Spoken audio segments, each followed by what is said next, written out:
these are the solutions to the quiz at the end of lesson 9.3. Now 1. To measure a wavelength, it is C. 2. A beam splitter is the mirror that lets through half of the light and reflects the other half. 3. Now we've got the Michelson interferometer.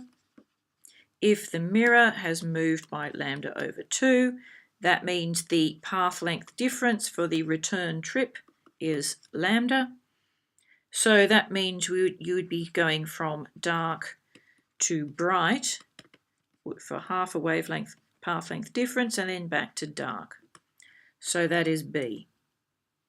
And for gravitational waves, it is B. Now number 5, we have D equals 0.233 millimeters, and that gave 792 fringes. So one fringe, remember, means D is a half a wavelength. N fringes means the distance is n times a half a wavelength. So lambda is 2d over n, which is 2 by 0.233 by 10 to the minus 3 meters over 792 gives 5.88 by 10 to the minus 7 meters, or 588 nanometers. Now number 6, the path length difference is 7 times the wavelength, and that they tell us is 4.123 by 10 to the minus 6 meters. So again, we've got our two mediums. This is our T. So one going through N. So here the path is NT. Down here the path is just T.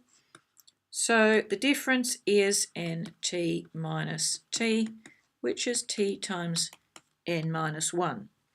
So in this case it is T times 1.4 minus 1, or 0.4 T.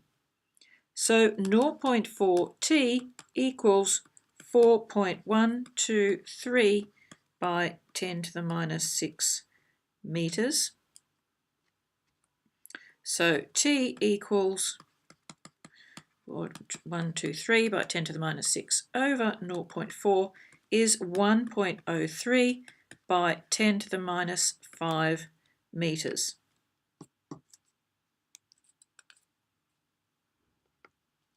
And very quickly at the bottom, we have lambda 700, T is 2000 nanometers, N is 1.4, path length difference equals N minus 1 times T, which is 0.4, so 1.4 minus 1, times 2000 nanometers is 800 nanometers.